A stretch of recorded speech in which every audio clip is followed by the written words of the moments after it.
Gross anatomy कहाँ से पढ़ें? BD-84 से पढ़ना चाहिए, सारे सीनियर्स यही सजेस्ट करते हैं। तो BD-84 नहीं, UHS ने स्नेल्स रिकमेंड की है, स्नेल से पढ़ना चाहिए। स्नेल से पेपर आना है भाई, स्नेल से पढ़ना है। अरे लेकिन डायग्राम्स तो एटलस में दी होती हैं, विजुअल डायग्राम जिनसे मेमोरी अच्छी बनती है। एटलस से पढ़ोगे तो रिटेन रहेगा।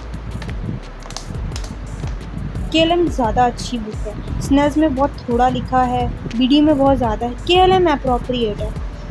तो ये सारे सवाल तो हर फर्स्ट ईयर के मेडिकल स्टूडेंट के ज़हन में आते हैं। और एक और चीज़, अभी तो नोट्स भी हैं, तो नोट्स बना लेते हैं जी, सारी बुक्स छोड़ें, हम नोट्स से पढ़ लेते हैं। ये नोट्स आ गए जी।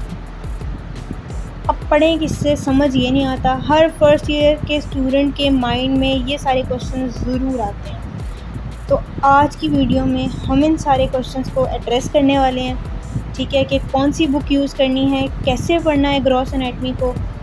सो लेट्स स्टार्ट।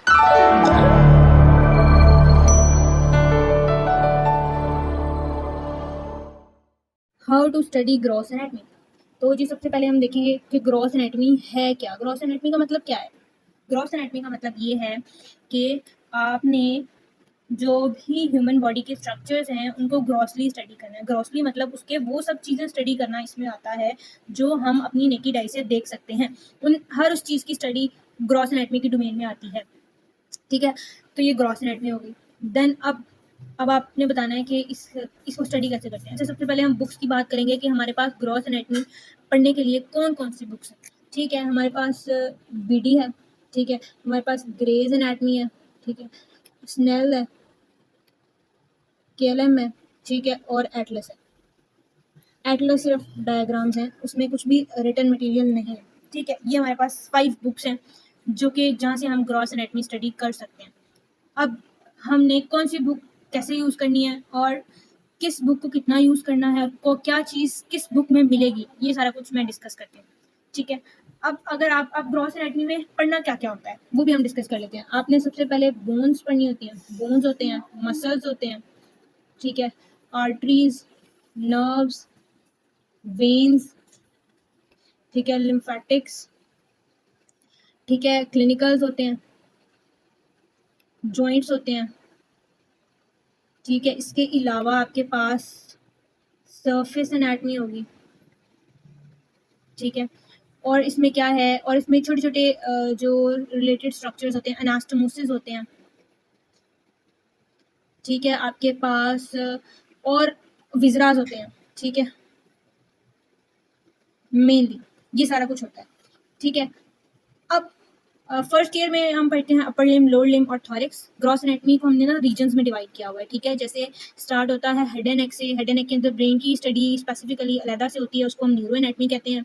उसके बाद हेड एंड नेक है, देन थॉरिक्स है, अपर लिम्स हैं, देन एब्डोमिन है, पेल्विस है और फिर लोअर लिम्स है।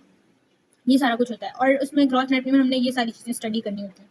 अब हम बुक्स की बात करते हैं कि कैसे बुक्स में ये चीज़ें लिखी हुई हैं। अच्छा, अब एक साइड पे ये बात होगी कि UHS की रिकमेंडेड बुक स्नेल है, ठीक है। ये एक हमने अभी ये बात साइड पे कर दी है। अगर हम सारी बुक्स को जनरली देखें तो आपके पास BD में सारा कुछ मिल जाएगा, आपको हर एक चीज़ मिल जाएगी। बोन्स भी हैं, मसल्स भी हैं, आर्टरीज भी हैं, नर्व भी हैं, veins, lymphatics, clinical, joints, surface anatomy, radiology, anastomosis, viscera, हर चीज़ है BD में, ठीक है। लेकिन BD में क्या है, एक तो बहुत ज़्यादा डिटेल है, ठीक है। BD में बहुत ज़्यादा डिटेल है। अब BD में अच्छा क्या क्या है मैं वो भी बताऊँगी, अभी मैं बता रही हूँ BD में है क्या क्या, ठीक है। एक तो बहुत ज़्यादा डिटेल है, चैप्टर वाइज है, ठीक है। चैप्टर वाइज हर चीज़ के चैप्टर्स हैं, यानी रीजन के अंदर भी चैप्टर्स हैं। जैसे अब आप अपर लिम्ब पढ़ रहे हैं तो उसमें पेक्टोरल रीजन है, स्कैपुलर रीजन है। चैप्टर्स तो वैसे आपको हर बुक के अंदर मिलेंगे, चैप्टर्स बने हुए हैं, यानी पूरा इकट्ठा नहीं है, चैप्टर वाइज है। उसके बाद अब BD में हर चीज़ हेडिंग्स के साथ लिखी हुई है और किसी भी बुक में हेडिंग्स नहीं है, ठीक है, हर चीज़ हेडिंग्स के साथ लिखी हुई है।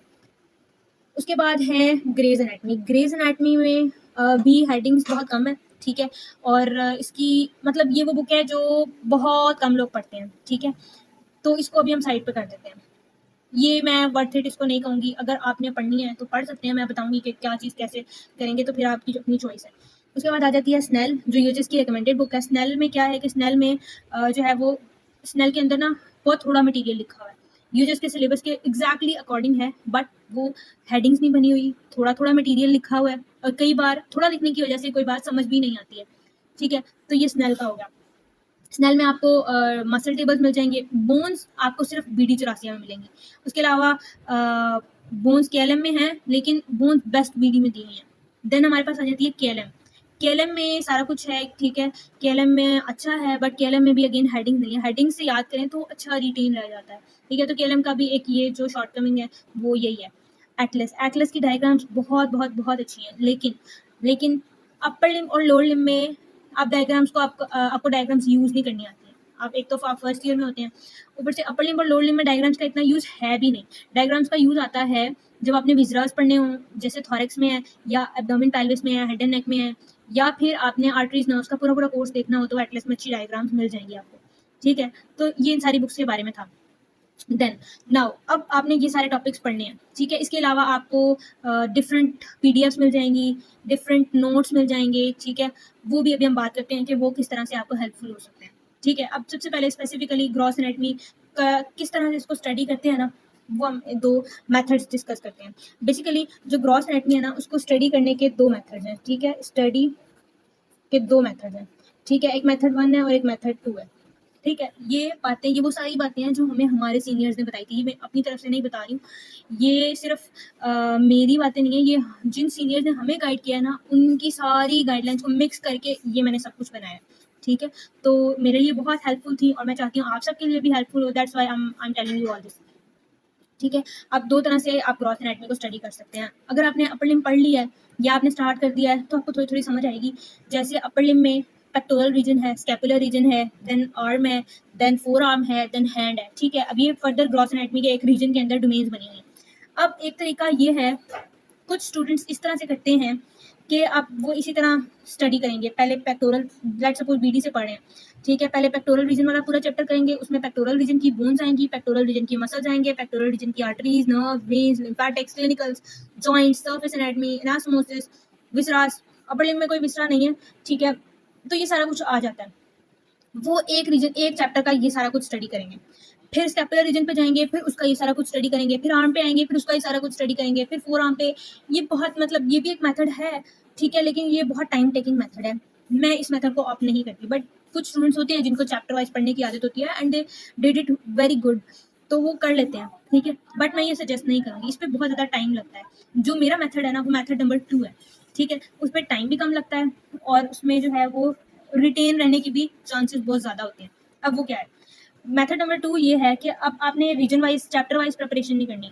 ठीक है, अब आपने करनी है यानी अगर आप बोन्स कर रहे हैं ना, तो आप शोल्डर से स्टार्ट करेंगे। आपने पेक्टोरल रीजन की बोन्स, स्कैपुलर रीजन की बोन्स, आर्म की, फोर आर्म की, हैंड की, सारी बोन्स कर ली पहले। ठीक है, उसके बाद आप मसल्स पे आएंगे। और जो मेथड नंबर 1 है उसका ये शॉर्टकमिंग एक ये भी है कि जब आप देखिए मसल पढ़ रहे होंगे, अब ऐसा तो नहीं है कि आर्म के मसल सारे आर्म में एंड हो जाएं, वो एंड हो रहे होते हैं फोर आर्म में। तो अगर आपने फोर आर्म के बोन नहीं पढ़ी अभी, तो आपको उसकी समझ नहीं आएगी और वो वीक लर्निंग होगी। ठीक है, तो मेथड नंबर 2 का एक फायदा ये भी है कि जब आपने बोन पढ़ ली तो फिर आपको मसल पढ़ने में मसला नहीं होगा।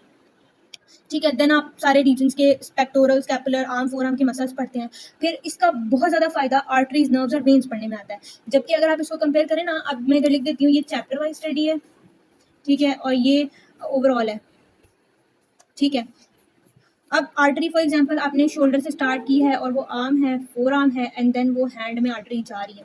अब अगर आप पहले ये रीजन स्टडी करें तो आपको इस आर्टरी को यहाँ तक स्टडी करना पड़ेगा, फिर यहाँ पे जो वेन है वो, फिर जो यहाँ पे नर्व है, फिर वो, फिर लिम्फेटिक्स यहाँ की। तो ये सारा कुछ स्टडी करते करते ना आपको आर्टरी भूल जाएगी।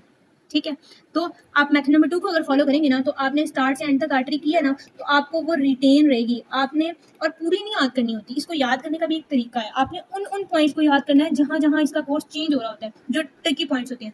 जैसे अगर मैं बात करूँ ब्रेकियल आर्टरी की, तो आपने इसका ओरिजिन याद करना है। ठीक है, कि ब्रेकियल आर्टरी एक्सिलरी आर्टरी के आगे से ब्रांच होती है। ठीक है, वो आर्म के अंदर एंटर हुई, ठीक है, और उसने मीडियन नर्व को क्रॉस कर दिया। इधर आर्म में एक पॉइंट होता है जहाँ पे वो मीडियन नर्व को क्रॉस करती है। आपको ओरिजिन पता होना चाहिए, पॉइंट ऑफ क्रॉस पता होना चाहिए, फिर आप उसको ट्रैवल कराते जाएंगे। क्यूबिटल फोसा में आ गई, क्यूबिटल फोसा में ये क्यूबिटल फोसा, यहाँ पर आपने बताना है कि वो किसके मीडियल पड़ी है, किसके लेटरल पड़ी है। वो आपने कंटेंट्स याद किए होंगे क्यूबिटल फोसा के, MBBR उसकी निमोनिक है, तो आप उस वक्त बता देंगे तो कि वो किसके मीडियल किसके लेटरल पड़ी है। फिर आपने बताना है कि यहाँ पर ही वो टर्मिनेट हो जाती है क्यूबिटल फोसा में और डिवाइड हो जाती है रेडियल और अल्नर आर्टरीज में। इन 3 हेडिंग्स ओरिजिन, ठीक है, ओरिजिन, कोर्स और टर्मिनेशन, इन 3 हेडिंग्स में आपने आर्टरी वाइंड अप कर देनी। और ब्रांचेस जब आपने याद करनी है तो ब्रांचेस आपने थोड़ा दिमाग लगाना है। आपने अब उस रीजन के जितने मसल्स होंगे उसको उसकी ब्रांचेस दे देनी है, जितनी बोन्स होंगी उसको उसकी ब्रांचेस दे देनी है, ठीक है। एक्सेप्शन याद कर लेनी है कि ऐसा कौन सा मसल है उस रीजन में जो उस आर्टरी से सप्लाई नहीं होता, बाकी सारों को दे देनी है, चाहे आपने याद किया चाहे नहीं की, या आपने दे देनी है, ठीक है। ब्रांचेस में नाम लिख दें ब्रांचेस को एक्सप्लेन ना करें, ठीक है। तो आर्टरीज का ये है, ठीक है। ये मेथड नंबर 2 से ज़्यादा अच्छी आ जाती है। नर्व्स का भी सेम यही सीन है कि आपको पॉइंट ऑफ जहाँ पर उनका पार्ट थोड़ा सा चेंज हो रहा होता है ना, वो पॉइंट पता होना चाहिए, ठीक है। वेन्स इसी तरह, वेन्स तो बहुत ईजी है, आपको सुपरफिशियल वेन्स आनी चाहिए बस अपर लिम्ब में, कि बेसालिक वेन कहाँ ट्रेवल करी होती है, दूसरी जो वेन है वो बेसालिक, और इधर दूसरी लेटरल साइड पे पता नहीं कौन सी होती है। वो आपको दोनों वेन्स का जो है वो जनरल कोर्स पता होना चाहिए कि दोनों डोर्सल वीनस आर्च से शुरू होती हैं, फिर वो पूरे फोर आर्म और आर्म में ट्रेवल करी हैं। अगर लेट सपोज पेपर में आपको आता है ना आर्टरी ये वाली या नर्व या वेन डिफाइन पूरा उसका कोर्स बता दें, देखो ओरिजिन और इन जो टर्मिनेशन है ना ये याद हो जाती है, कोर्स अक्सर भूल जाता है। तो आपको ना अगर नहीं आ रहा ना तो ये मैं वैसे एक टिप दे रही हूँ कि खाली नहीं छोड़ना कोर्स को, जो इतना कोई पढ़ता नहीं है, ठीक है। अगर आपको बिल्कुल नहीं आ रहा, बिल्कुल ब्लैक है ना आप, तो आप उस रीजन के आपको मसल्स आते हैं ना, उस रीजन की बोन्स आती है, जो सबसे सुपरफिशियल मसल होगा ना, आपने उसको कहना है इट ट्रेवर्सेस बीनीथ दिस मसल, ठीक है। आपने थोड़ा सा ना अपनी वर्डिंग में उसको दे देना है कि ये इसके मीडियल होती है, इसकी लैटरल होती है। ये मैं उस केस में बता रही हूँ कि अगर आपको बिल्कुल नहीं आता, अगर थोड़ा बहुत आइडिया है ना तो वो जरूर लिख के आइएगा, ठीक है। So that's about arteries, nerves and main lymphatics. ये 3 चारों का ना एक ही तरीका है कि आप ये अगर मेथड नंबर 2 से स्टडी करेंगे ना इकट्ठी सारी, तो ये बहुत अच्छी याद होंगी, ठीक है। उसके बाद आ जाते हैं क्लिनिकल्स टॉपिक के साथ साथ हों। अब क्लिनिकल्स ना अगर आप चैप्टर वाइज स्टडी करें ना तो अच्छे याद होंगे, ठीक है। लेकिन अगर आपने चैप्टर वाइज स्टडी नहीं किया, आपने मेथड नंबर 2 फॉलो किया, तो फिर आप क्लिनिकल्स कैसे करेंगे? तो फिर आपको ना डिफरेंट क्लिनिकल्स की पीडीएफ्स मिल जाती हैं बनी बनाई, जैसे टीएच क्लिनिकल्स हैं, AIMC में अकेडमिया के क्लिनिकल्स होते हैं, और MSS के प्लेटफॉर्म की फाइल है बहुत अच्छी क्लिनिकल्स की, विद डायग्राम इलस्ट्रेशन होती हैं उसमें, ठीक है। वो बहुत अच्छी है, आप उससे क्लिनिकल्स कर सकते हैं PDF से, ठीक है। नेक्स्ट आ गया जॉइंट्स जो है ना, इनकी भी हेडिंग्स याद करनी होती हैं। हेडिंग्स और उनके अंदर आप एक एक लाइन में सब कुछ लिख देंगे ना तो दैट्स ऑल। जॉइंट में आपको पता होना चाहिए टाइप ऑफ जॉइंट कौन सा है, ठीक है, कौन सी बोन्स इसमें पार्टिसिपेट कर रही हैं, आर्टिकुलेटिंग सर्फेसेस कौन सी हैं, ठीक है। जॉइंट के लिगामेंट्स के नाम आने चाहिए, डिटेल लिगामेंट्स की नहीं पूछी जाती, लिगामेंट्स के नाम आने चाहिए, ठीक है। लिगामेंट्स किन 2 बोन्स के दरमियान, किन 2 स्ट्रक्चर्स के दरमियान है, बस वो आना चाहिए, ठीक है। और अगर आपको और जॉइंट्स में ना जो लिगामेंट्स होते हैं ना, इसकी आपको ऑस्पी में पिक्चर आ सकती है, स्नेल की बुक से, यूएचएस की रिकमेंडेड बुक स्नेल है ना, तो पिक्चर आ सकती है, तो आपको जो है वो आइडेंटिफाई करना आना चाहिए पिक्चर देखकर कि ये कौन सा लिगामेंट है, ठीक है। और उसके बाद आपको उस जॉइंट की एग्जांपल आनी चाहिए कि ठीक है ये जॉइंट कहाँ प्रेजेंट होता है। अच्छा, उसके बाद और ये इस जॉइंट पे मूवमेंट कौन कौन सी होती हैं, मूवमेंट भी बहुत इंपॉर्टेंट है। अच्छा, उसके बाद आती है सरफेस एनाटमी सिर्फ ऑस्पी में प्रिपेयर करनी होती है, उसमें आ जाता है सरफेस एनाटमी। BD84 से अच्छी हो जाएगी आपकी, या स्नेल से भी हो जाएगी। सरफेस एनाटमी और जॉइंट्स आप BD से कर सकते हैं, बोन्स BD से कर सकते हैं, बहुत अच्छी हो जाएंगे। एनास्टोमोसिस पर अगर आए तो एनास्टोमोसिस भी BD से अच्छे हो जाएंगे, ठीक है। अभी मैं बुक्स के लिहाज से बताती हूँ। अच्छा, एनास्टोमोसिस को स्टडी करने का ना, अगर आपने वैसे एक ये आर्टरीज नर्व्स और वेन्स को रिकॉल करने की एक और ट्रिक बता रही हूँ कि अगर आपको एनास्टोमोसिस बहुत इंपॉर्टेंट होती है कि आपने सारे करने हैं, कोई भी नहीं छोड़ना, और सारे स्टूडेंट सारे करके जाते हैं, ठीक है। अगर आपको एनास्टोमोसिस आता है ना उस रीजन का, तो अगर आपसे उस रीजन की कोई आर्टरी पूछी गई है ना, आर्टीरियल एनास्टोमोसिस भी होते हैं, तो अगर आपसे उस रीजन की कोई आर्टरी पूछी गई है ना, तो उस आर्टरी की कोई ना कोई ब्रांच जरूर इस एनास्टोमोसिस में पार्टिसिपेट करी होगी, तो आपने उसकी वो वाली ब्रांच भी आप ब्रांचेस में लिख सकते हैं, ठीक है। और एक ब्रांच नहीं होती, मोर देन 1 ब्रांच होती है, तो वो भी आप लिख सकते हैं, ठीक है। तो एनास्टोमोसिस ये हो गया। उसके बाद विजराज हैं, ऑर्गन है, जैसे जब आप थॉरेक्स वगैरह पढ़ते हैं या एब्डोमेन पेल्विस पढ़ते हैं, उसमें आते हैं विजराज, डिफरेंट ऑर्गन्स आते हैं। उनको कैसे स्टडी करते हैं? उनको स्टडी करने का तरीका ये है जो हमें सीनियर्स ने बताया, वो ये है कि आप ऑर्गन को आप एटलस से डायग्राम खोल लें या आप गूगल से डायग्राम खोलें। मसल्स को पढ़ने का भी यही तरीका है कि गूगल से या एटलस से गूगल से ज़्यादा बेटर है, क्योंकि एटलस पे और भी 7 मसल होते हैं, अकेला मसल नहीं दिखा रहे होते वो, ठीक है। तो गूगल से आप खोल लें, गूगल से उस मसल की डायग्राम खोल लें, साथ उसकी ओरिजिन इंसर्शन पढ़ लें, उसका एक्शन पढ़ लें, उसकी नर्व पढ़ लें, तो मसल बहुत ईजी हो जाते हैं। अगर आपको बोन्स आती है ना तो मसल बहुत ईजी हो जाते हैं, ठीक है। उसके बाद आ जाते हैं विजरास की मैं बात करती हूँ। विजरास जो है ना वो अगर आप साथ साथ एटलस यूज़ करें ना, एटलस का सबसे ज़्यादा जो यूज़ है ना वो आर्टरीज, नर्व्स और विजरास में आता है, ठीक है। और इन सब में से किसी चीज़ में भी एटलस इतनी ज़्यादा यूज़ नहीं हो सकती। जब आप एब्डोमेन पेल्विस पढ़ते हैं, हेड एंड नेक पढ़ते हैं, थॉरैक्स पढ़ते हैं, तो आपको डायग्राम देखनी होती है, आप एटलस यूज़ कर सकते हैं, ठीक है। वरना आप गूगल से भी डायग्राम्स देख सकते हैं। आप उन डायग्राम्स को सेव करके एक फाइल बना लें, तो जब जब आपने स्टडी करना है आप उन डायग्राम्स को ओपन करके देख लें।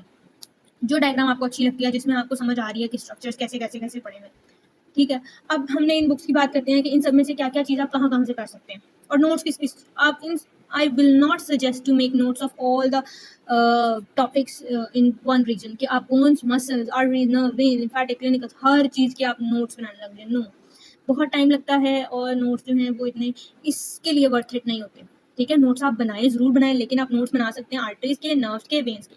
जो आर्टरीज, नर्व्स और वेन्स बुक में लिखी हुई है ना वो आप स्नेल से कर सकते हैं। ये स्नेल्स में थोड़ा शॉर्ट करके मेन मेन पॉइंट्स लिखे हैं, बीडी में ये बहुत लंबी लंबी लिखी हैं। आप स्नेल में क्योंकि चैप्टर वाइज है तो आर्टरी पहले आर्म तक उसका कोर्स लिखा होगा, फिर अगले चैप्टर में उसका कोर्स फोर आर्म में लिखा होगा, फिर अगले चैप्टर में उसका कोर्स हैंड में लिखा होगा। तो आप नोट्स में ये कर सकते हैं कि आप उस आर्टरी को सारी को एक जगह पे कंबाइन करके नोट्स बना लें, ठीक है। और इसके बने बनाए नोट्स पीडीएफ सीनियर्स ने जो बनाए होते हैं वो मिल जाते हैं ग्रुप्स में, तो आप उनको जरूर विजिट करें ताकि आपको वो नोट्स हेल्पफुल हो और आपका नोट्स बनाने में भी टाइम वेस्ट ना हो, ठीक है। तो जी ये आप कर सकते हैं। नोट्स में तो यही आता है, ठीक है। विजरास के और इन सब में से किसी चीज़ के भी नोट्स नहीं बनाने, क्योंकि नोट्स का इसमें कोई फायदा नहीं है, ठीक है। बोन्स आप करें बीडी से बेस्ट तरीका है, ठीक है। अटैचमेंट्स बोन के साथ अटैचमेंट्स करने की बिल्कुल जरूरत नहीं है, बहुत मुश्किल होती है, बिल्कुल रिटेन रहती ही नहीं है, जीरो उनकी जो है वो मेमोरी होती है। आप सिर्फ बोन के फीचर्स करें, देन आप मसल्स पे शिफ्ट हो जाएं। जब आप मसल्स करेंगे तो आपकी अटैचमेंट्स अपने आप हो जाएंगी उस रीजन की, ठीक है। देन आर्टरीज, नर्व्स और वेन्स का मैंने बता दिया है कि आप इनको इकट्ठे करें तो बेटर रिटेन रहेगी। साथ डायग्राम देख लें, एनाटमी जोन का लेक्चर ले लें, साथ आप या आप नोट से कर लें, नोट से बहुत फायदा रहता है आर्टरीज, नर्व्स और वेन्स का। लिम्फेटिक्स बहुत ईजी होते हैं, लिम्फेटिक्स में से आपको बस नोट याद करने की ये रीजन के जो लिम्फेटिक्स हैं वो कौन से नोट में ड्रेन करें हैं, दैट्स ऑल। इसकी कोई कोर्स नहीं आता कि आप पूरा लिम्फेटिक्स का कोर्स लिखें, वो ऑर्गन्स के साथ ही पूछ लेते हैं।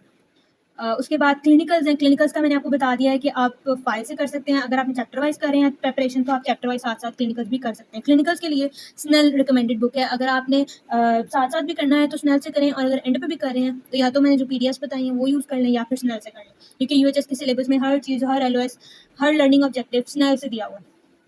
जॉइंट्स बीडी चौरासिया से कर लें, या फिर आप जॉइंट्स को जो है वो डिफरेंट टेबल्स बने बनाए मिल जाते हैं, आप उनसे कर लें। मैंने आपको जॉइंट्स की हेडिंग बता दी है, ये हेडिंग्स आपको पता नहीं, type, bones, articular surfaces, ligaments, movements. Joints में बेसिकली आपको ये सारी चीज़ें पता होनी चाहिए, ठीक है। उसके बाद सर्फेस एनाटमी ऑस्टियोवाइवा में, और बोन्स रिटन में नहीं आती, सर्फेस एनाटमी, बोन्स, रेडियोलॉजी ये रिटन में नहीं आती।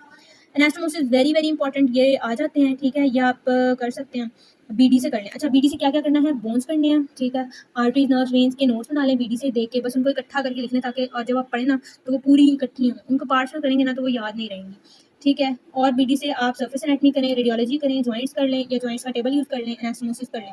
अच्छा, इसके अलावा भी ना एक चैप्टर के अंदर ना इन सब चीज़ें जो मैंने ये सारे टॉपिक्स लिखे हैं, इनके अलावा भी छोटी छोटी चीज़ें होती हैं जो बहुत इंपॉर्टेंट होती हैं।